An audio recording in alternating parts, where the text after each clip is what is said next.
kasih kepada Ibu Dr. Eva Irani SPDP PDI yang telah mengizinkan kelompok kami untuk presentasi.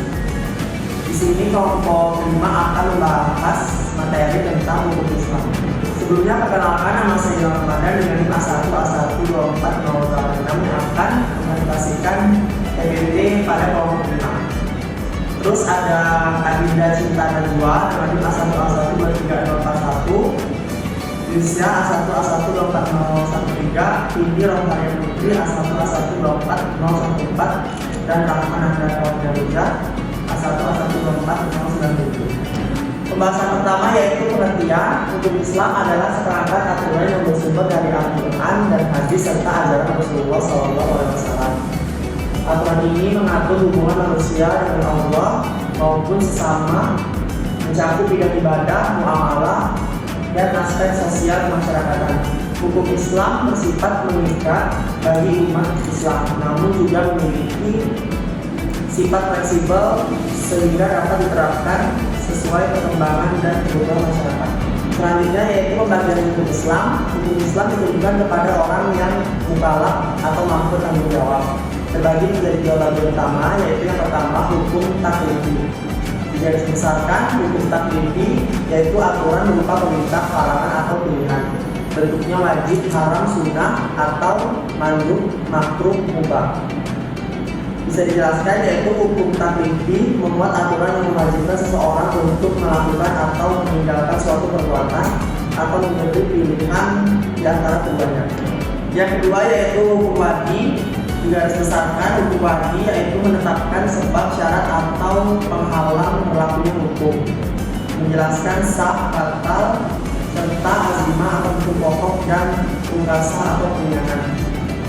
Hukum wadi yaitu aturan yang menetapkan sesuatu sebagai sebab, syarat atau penghalang suatu hukum bisa berjalan. Contohnya terbenamnya matahari adalah sebab wajibnya sholat wajib. Wudu adalah syarat agar sholat sah. Pembagian ini menunjukkan bahwa syariat Islam luas, mudah, dan sesuai dengan kondisi manusia. Selanjutnya yaitu sumber hukum Islam. Sumber hukum Islam adalah dasar aturan yang mengatur kehidupan umat Islam. Ulama sepakat ada 3 sumber utama, yaitu yang pertama Al-Quran, yang kedua hadis atau sunnah, dan yang ketiga ijma. Al-Quran itu dibaca pada pertama mencakup seluruh aspek kehidupan. Dapat dijelaskan bahwa Al-Quran adalah wahyu Allah yang diturunkan kepada Nabi Muhammad SAW sebagai mukjizat yang paling besar dan agung, melalui malaikat Jibril dengan jalan mutawatir sebagai petunjuk bagi seluruh manusia. Yang kedua yaitu hadis atau sunnah, diperjelas rinci dari Al-Quran melalui perkataan dan perbuatan Nabi. Dapat dijelaskan bahwa hadis atau sunnah menurut ahli usul seperti yang diperkatakan oleh Al-Mu'mini adalah apa-apa yang datang dari Rasulullah SAW berupa dari syariat yang bukan dibaca. Hukumnya sunnah. Terus yang ketiga yaitu ijma. Diibaratkan kesepakatan ulama untuk menetapkan hukum pada masalah baru. Dijelaskan bahwa ijma menurut bahasa istilah adalah bahasa yang punya 2 arti. Yang pertama adalah musyawarah, bertekad terhadap sesuatu, sedangkan kedua artinya kesepakatan. Ketiga sumber ini saling melengkapi agar hukum Islam selalu relevan dan mudah diamalkan. Berikutnya yaitu tujuan hukum Islam. Yang pertama, tujuan utama hukum Islam atau maqasid al-syariah adalah menjaga kemaslahatan manusia di dunia dan akhirat.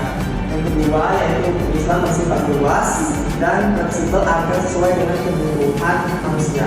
Yang ketiga yaitu dalam bidang ekonomi, kaidah fakiyah atau misalnya mudharabah dan masyarakat, menegaskan bahwa semua transaksi muamalah boleh dilakukan selama tidak ada dalil yang mengharamkan.